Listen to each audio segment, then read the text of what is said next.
할렐루야. 오늘 설교 말씀은 디모데전서 2장 4절의 말씀입니다. 다 같이 봉독할까요? 네, 시작. 하나님은 모든 사람들이 구원을 받으며 진리를 아는 데에 이르기를 원하시느니라. 아멘. 원하시느니라. 저는 지난주에 이어 우리 교회의 표어인 또 하나의 열매를 바라시며 라는 주제를 가지고 지난주에 다 하지 못한 말씀을 오늘 나누려고 합니다. 먼저 지난주의 말씀을 간략하게 정리해서 말씀드리겠습니다. 지난주 말씀의 결론부터 말씀을 드리자면 농부이신 하나님이 원하시는 것은 열매를 맺는 것이며 그 열매는 바로 사랑의 열매라고 하는 말씀을 나누었습니다. 누군가를 하나님 앞으로 인도하는데 가장 중요한 것이 바로 사랑하는 마음이 있어야 하며 그 사랑하는 마음으로 인도를 해야 된다고 하는 것을 우리가 말씀을 나누었습니다.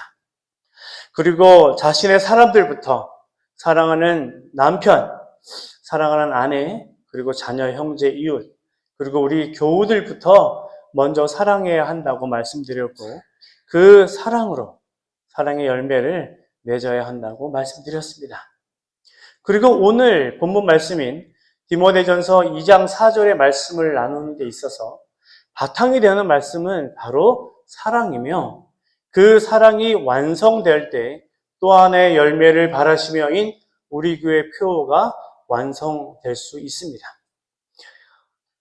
사랑하는 토론토 구세군 한인교회 성도 여러분, 예수님은 분명히 말씀하고 계십니다. 나는 참 포도나무요, 아버지는 농부시요, 우리는 가지라고 말입니다.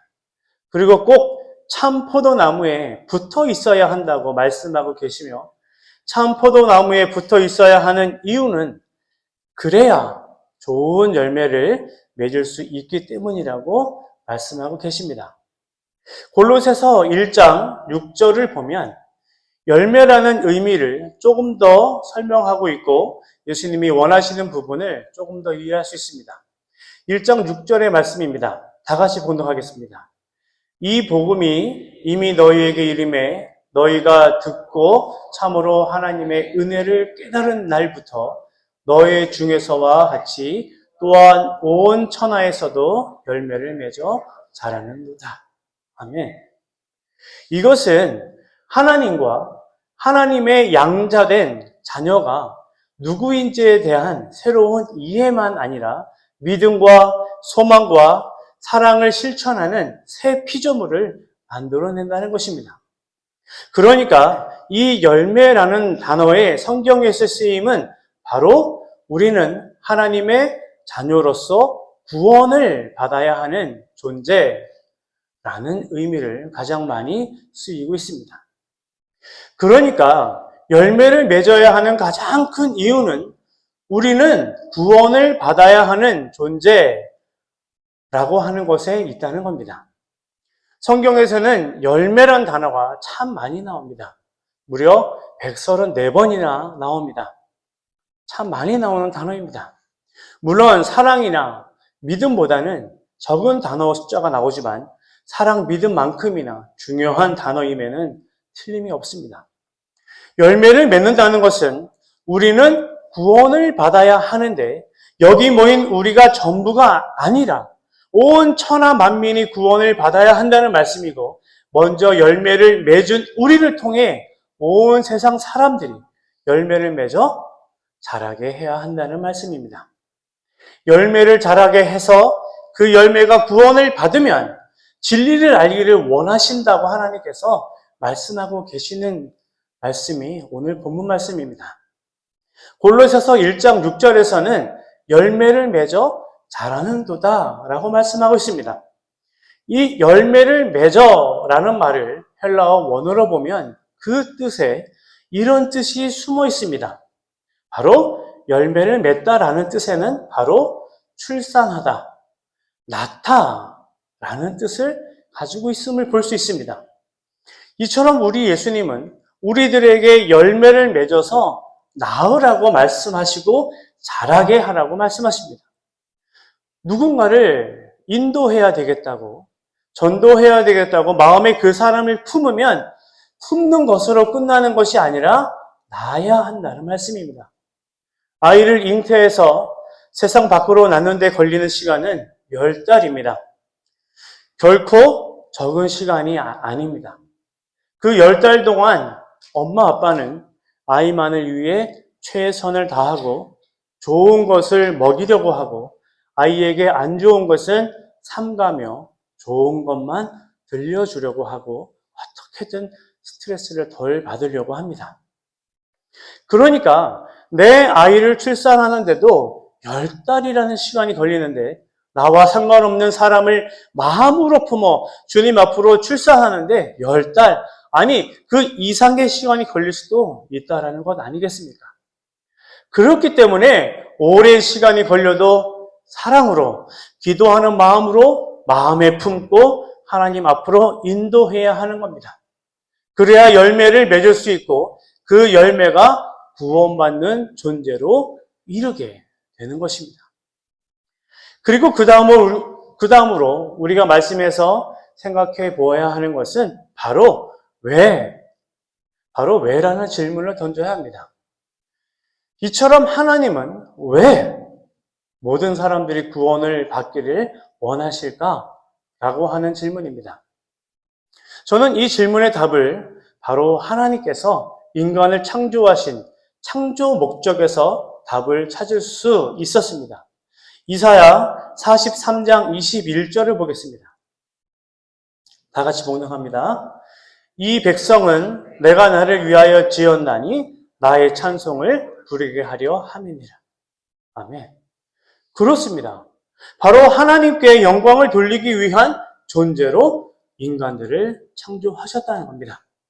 하나님은 이런 목적으로 인간을 창조하셨는데 그러려면 모든 인간들이 다 구원을 얻고 진리를 깨닫게 해야 한다는 겁니다. 신학 교수인 조기훈 교수의 조직실황이라는 책에서 인간론 부분을 보면 이렇게 정의하고 있습니다.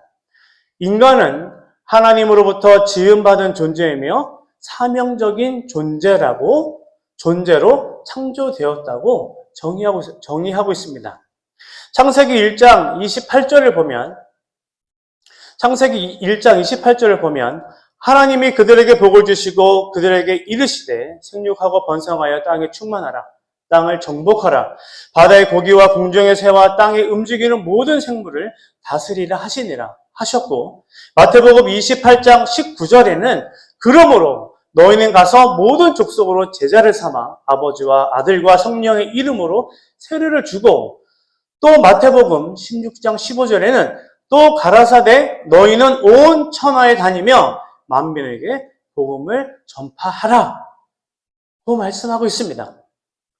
이것이 인간은 하나님의 창조 목적이며 인간이 사명적인 존재로 창조되었다라는 말씀입니다. 그렇기 때문에 디모데전서와 골로새서의 저자인 사도 바울은 사도행전 20장 24절에 이렇게 고백했습니다. 우리 다 같이 봉독하겠습니다. 나의 달려갈 길과 주 예수께 받은 사명, 은혜로 복음을 증언하는 일을 마치려 하면은 나의 생명조차 조금 더 귀한 것으로 여기지 아니하노라. 아멘. 라고 고백하고 있습니다. 이처럼 우리 인간은 분명히 하나님의 창조 목적 하에 창조된 것이며 우리 인간이 해야 할 일은 바로 하나님의 영광을 나타내는 일을 해야 한다는 겁니다.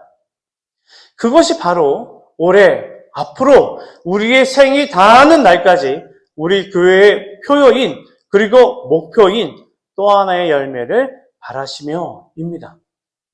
다시 말해 바로 복음을 전파하는 전도 그리고 생명을 구원으로 이끄는 전도 바로 사랑의 열매를 맺는 것이라는 겁니다. 전도라고 하면 다들 경험해 보셨겠지만 어렵고 망설이게 되고 선뜻 다가가지 못할 때가 너무나 많은 것은 그게 바로 전도일 것입니다. 저 또한 마찬가지입니다. 지금 이 현대사회는 미디어가 발달해서 수많은 볼거리와 관심거리로 사람들의 눈과 귀와 마음을 바쁘게 만들고 다른 곳을 쳐다볼 수도 없게 만드는 세상이 되었고, 어디서든 맘만 먹으면 설교 쇼핑을 하며 굳이 한 교회가 아니어도 언제든지 맘만 먹으면 어느 교회든 나갈 수 있는 교인들이 되어버린 바로 이 현실이 바로 이 현대사회의 이 현실입니다. 이런 현실에서는 더더욱 전도하기란 결코 쉬운 일이 아닙니다. 하지만 우리 구세군 교회가 꼭 해야 하는 것은 전도라는 것을 잊어서는 안 됩니다.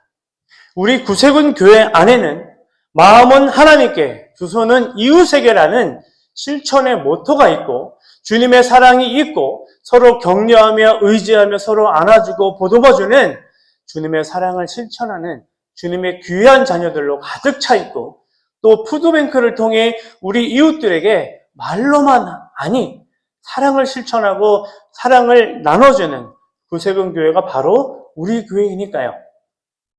사랑하는 구세군 한인교회 성도 여러분, 올 한 해 우리 교회가 전도로 하나 되고 더욱더 열심히 하나님을 섬기는 교회가 되고 하나님 주신 소명을 마음껏 감당하는 우리 교회가 되기를 간절히 소망합니다.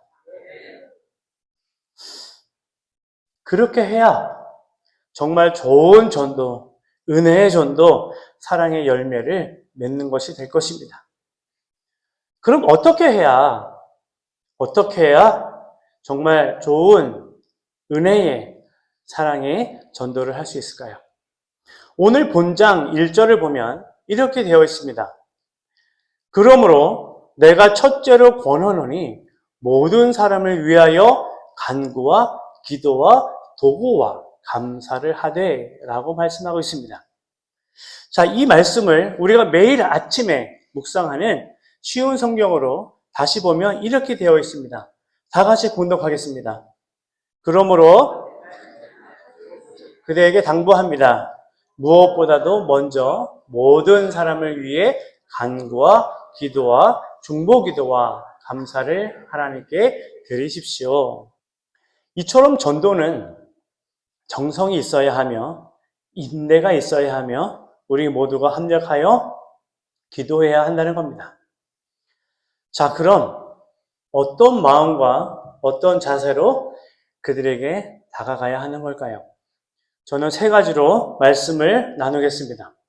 먼저 첫 번째로 전도하기 전에 돌아보아야 할 것은 내가 먼저 전도할 준비가 되어 있어야 합니다.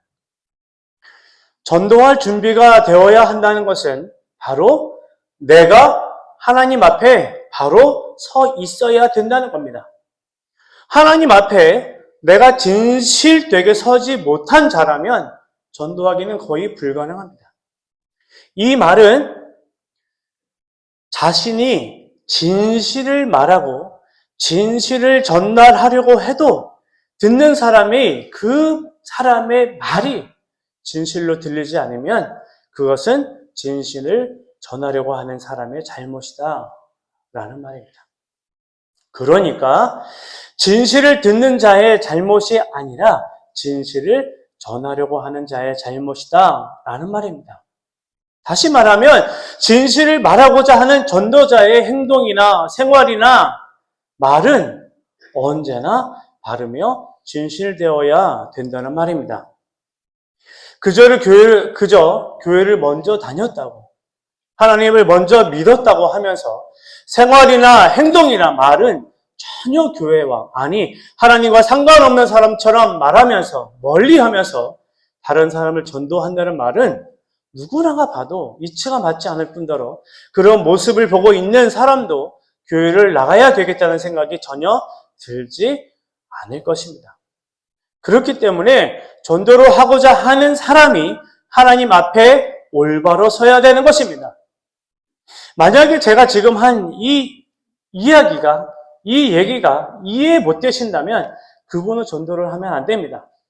만약 그분이 전도를 한다면 두 사람 다 많은 어려움에 처하게 될 것입니다. 설령 전도를 한다 해도 전도자의 은혜스럽지 못한 생활이나 말과 행동으로 인해 실망하여 다시는 교회라는 곳에 들어오지 않게 될 것입니다. 성도 여러분, 열매를 맺기 전에 반드시 내가 하나님 앞에 올바르게 선 자인지 아닌지를 돌아보시길 바랍니다. 우리 모두가 하나님 앞에 올바르게 선 자가 되기를 간절히 소망합니다. 두 번째는 전도하고자 하는 자를 위해 정성으로 눈물로 기도해야 합니다. 그리고 간구해야 합니다. 기도를 통해 하나님께 나의 마음을 아뢰면 하나님은 나에게 전도할 수 있는 힘과 용기와 그리고 참고 기다리는 인내를 주십니다. 더 나아가 내가 전도하고자 하는 자의 마음을 움직이게 하시고 마음이 열리도록 도와주십니다. 전도는 내가 하는 것이 아닙니다. 하나님의 나를 통해 하시는 것입니다. 하나님의 나를 통해 그 사람의 닫힌 마음을 여는 것이고 하나님의 나를 통해 역사하시는 겁니다. 그리고 즉 합력하여 모두가 힘을 모아 기도해야 합니다. 제가 예전에 어떤 교회를 간 적이 있습니다. 그 교회에는 태신자를 위해 합심 기도를 위해 온 교우들이 할 수 있는 곳을 마련해 놓고 얼굴도 모르고 그 사람이 어떤 사람인지도 모르지만 단 이름 석자만을 놓고 그 태신자를 위해 다 같이 기도하는 모습을 볼 수가 있었습니다. 참으로 아름다운 모습이었습니다. 정말 전도하고 싶은 사람이 있는데 정말 주님 앞으로 나오게 하고 싶은데 나 혼자 하기 힘들고 나 혼자 기도하기 힘들고 나 혼자 감당하기 힘들고 나 혼자 전도하기 힘든 자가 있다면 온 교우들이 하나 되어서 같이 합력하며 기도해야 합니다. 그리고 그 태신자를 출산할 때가 되면 하나님은 분명히 순산할 수 있도록 인도하시리라 믿습니다. 기도해야 합니다. 간구해야 합니다. 기도와 간구로 사랑의 열매를 분명히 맺을 것입니다. 사랑하는 성도 여러분, 기도와 간구로 열매 맺는 전도자가 되기를 간절히 소망합니다. 그리고 세 번째로 마음이 아플 각오와 다짐이 필요합니다. 이 말씀은 굉장히 어렵습니다. 이 말씀 때문에 전도자이신 여러분들은 마음의 상처를 받을 수도 있고 어려움에 처할 수도 있습니다. 저도 마찬가지입니다. 하지만 이겨내시고 극복해내리라 믿고 말씀을 시작하겠습니다. 사람들은 너무나 다양한 마음들을 가지고 있습니다. 태어나면서부터 부모에게 물려받은 마음이 있고 커가며 자신이 경험하고 배우며 생겨나는 마음이 있고 어른이 되어서는 살아온 삶으로 인해 굳어져 버린 마음이 있습니다. 이렇게 다양한 마음이 있을 수 있는 것은 인간들에게 하나님께서 자기 스스로 결정할 수 있는 자아의지를 주셨기 때문입니다. 이렇게 형성되고 닫혀버린 마음을 하나님께 돌리려면 전도자의 마음이 아주 중요합니다. 저는 이런 굳어버리고 닫혀버린 사람들의 마음을 어떻게 설명해야 하나 고민하던 중에 놀라운 영상 하나를 보게 되었습니다. 그 영상에는 아주 오래되고 찌그러져 있고 바늘과 시간을 가리키는 숫자도 다 떨어져 나간 바로 손목시계였습니다. 심지어 그 손목시계는 불에 타서 그을린 흔적도 있고 누구나가 봐도 그냥 버릴 수밖에 없는 그런 손목시계가 영상에 나옵니다. 그런 손목시계를 시계 수리공이 고치기 시작합니다. 한쪽 눈에는 돋보기를 끼고 아주 조심스럽고 섬세하게 하나하나씩 아주 조그마한 나사를 풀어 헤치기 시작합니다. 그렇게 커버가 열리고 그 조그만 손목시계에서 놀라우리만큼 그것도 크기와 모양새가 다양한 톱니바퀴가 수도 없이 나오기 시작하는 겁니다. 저는 그 톱니바퀴를 보면서 사람들의 마음을 보게 되었습니다. 사람들의 마음은 각자의 자기 모양의 톱니바퀴를 가지고 있습니다. 어떤 사람은 길고 날카로운 모양의 톱니바퀴를 가질 수 있고, 또 어떤 사람은 두툼하고 짧은 모양의 톱니바퀴를 가지고 있을 수도 있고, 또 어떤 사람은 작고 아주 강한 톱니바퀴를 가지고 있을 수 있습니다. 이 외에도 우리가 설명하기 힘든 여러 가지 톱니 모양의 마음을 가지고 있겠죠. 사랑하는 성도 여러분, 시계는 돌아가야 합니다. 전도자의 마음의 톱니바퀴는 어떻게 생겨야 그 다양한 마음의 톱니바퀴를 맞춰서 돌릴 수가 있을까요? 전도를 하려면 누군가의 톱니바퀴와 부딪히게 되어 있습니다. 그런데 상대방의 톱니바퀴가 가늘고 날카롭고 뾰족해서 내 톱니바퀴와 맞지 않게 자꾸 나를 아프게 찌른다면 어떻게 하겠냐는 겁니다. 분명히 누구의 톱니바퀴는 깎여야 하고 변하여야 됩니다. 그래야 두 톱니바퀴가 맞게 맞물려 돌아가기 때문입니다. 서로 다른 각각의 톱니 모양 때문에 누군가는 찔려야 하고 누군가는 아파야 합니다. 사랑하는 성도 여러분, 그런 상황이 오면 누구의 톱니바퀴를 깎아야 하며 모양을 바꿔야 하겠습니까?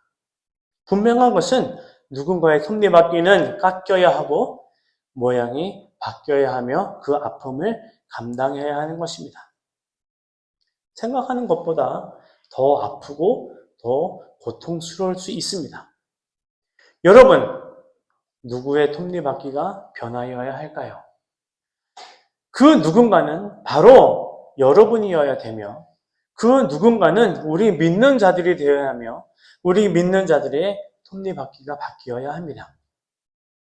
바로 전도자의 톱니바퀴입니다. 많이 아프고 많이 고통스럽고 많이 힘들겠지만 우리 예수님이 그러하셨듯이 전도자인 우리가 아파야 됩니다.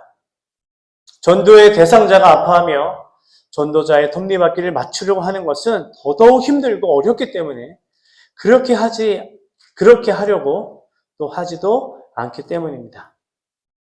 우리 예수님께서는 가난하고 힘들고 병들고 상처받은 우리들에게 다가오셨는데 그냥 다가온 것이 아닙니다. 자신의 톱니바퀴를 깎아가시며 그 고통을 참아가시며 우리에게 오신 것입니다. 사랑하는 성도 여러분, 우리가 예수님처럼 그렇게는 할 수 없지만 최소한의 자신의 톱니바퀴를 깎을 수 있어야 하는 전도자가 되어야 사랑의 열매를 맺을 수 있는 겁니다. 그래야만 어울리지 않고 맞지 않아 돌아갈 것 같지 않던 두 톱니바퀴가 맞물려 돌아가게 되는 것입니다. 이제 그 시계 수리공은 다시 시계를 조립하기 시작해서 아주 근사하고 멋진 원래 모습의 손목시계를 완성합니다.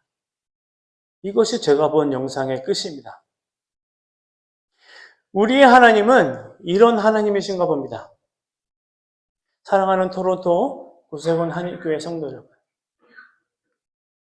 전도를 하는 데 있어서 전도자의 자존심을 지켜야 할 이유는 아무것도 필요 없습니다. 오직 주님의 사랑으로 모든 것을 이겨내야 하는 것입니다. 이겨내리라 믿습니다. 우리 모두가 이겨내시길 주님의 이름으로 간절히 소망합니다. 그렇게 이겨낼 때 하나님은 우리에게 기쁨과 감사라는 큰 선물을 주십니다. 그 선물은 이루 말할 수 없으며 주님께서 주신 기쁨으로 인해 나의 톱니바퀴를 깎아야 했던 그 아픔과 고통은 사라져버리고 새로운 새 톱니바퀴의 모양이 생겨나게 되는 기쁨을 누릴 수가 있습니다. 전도하는 우리에게 힘들고 어려운 일이 될 수 있지만 나에게 기쁨과 감사의 선물이 될 수 있음을 깨달으시길 바랍니다. 전도는 우리의 신앙을 믿음 안에서 자라게 합니다. 언제까지 귀찮다고 어렵다고 생각하고 피하시기만 하실 겁니까? 전도로 인해 나에게 생기는 기쁨과 감사를 누려보시기 바랍니다. 말씀을 정리합니다. 전도는 사명입니다. 사도 바울은 3차 전도 여행에 거쳐 로마에 압송되는 것을 포함하여 약 2만 킬로가 넘는 거리를 열정적인 주님의 주신 전도자의 사명을 실천하며 삶으로 살았습니다. 사도 바울이 왜 그렇게 열정적으로 전도를 하며 다녔을까요? 바로 사명을 감당하기 위해서, 예수님을 모르는 사람들을 구원하기 위해 그렇게 다닌 겁니다. 왜 그토록 로마에 가려고 했을까요? 로마에 가면 분명히 죽음을 맞이해야 한다는 것을 알고 있었을 텐데요. 그것은 사도 바울에게 주어진 사명을 완성하기 위해 로마로 간 것입니다. 참포도나무의 비유처럼 우리는 예수님 안에서 열매를 맺는 삶, 그리고 사도 바울처럼 사명의 삶을 살고 주님 만날 때 잘하였다 하는 칭찬을 받을 수 있도록 열정적인 전도의 삶을 살아야 합니다. 로마서 10장 15절을 보면 이렇게 되어 있습니다. 아름다운 좋은 소식을 전하는 자의 발이요 라고 사도 바울은 고백하고 있습니다. 그렇습니다. 전도자의 걸음은 정말 아름다운 것입니다. 오늘 여러분과 저와 나눈 이 말씀이 여러분들에게 도전이 되기를 바랍니다. 전도는 내가 하고자 해서 되는 것이 아니라 그 사명을 내가 감당할 때가 되어야 하는 것입니다. 사랑하는 성도 여러분, 오늘 저의 설교가 머리로만 이해되지 말고 마음으로 받아들여지고 마음으로 이해되고 우리 모두의 공감이 되기를 바랍니다. 간절히 소망합니다. 기도하겠습니다. 사랑의 예수님, 우리가 오늘 정말 어렵고 정말 다가가기 힘든 말씀을 나누었습니다. 저는 우리 구세군 교회가 올 한 해 주님의 열매가 분명히 맺혀야 되는 것을 알고 있고 또 맺혀야 되는 것이 우리의 소명인 것을 알고 있습니다. 그저 머리로만 알게 하지 않게 하시고 아버지 마음으로 그리고 실천으로 옮기는 우리가 되게 하여 주시옵시고 올 한 해 주님께 칭찬 많이 받는 우리가 되게 하여 주시옵시고 구세관 교회가 되게 하여 주시옵소서. 어렵다고 피하지 않게 하시고 두렵다고 다가가지 못하는 우리가 되게 말게 하여 주시옵시고 주님 기도하며 담대히 전할 수 있는 우리가 되게 하여 주시옵소서.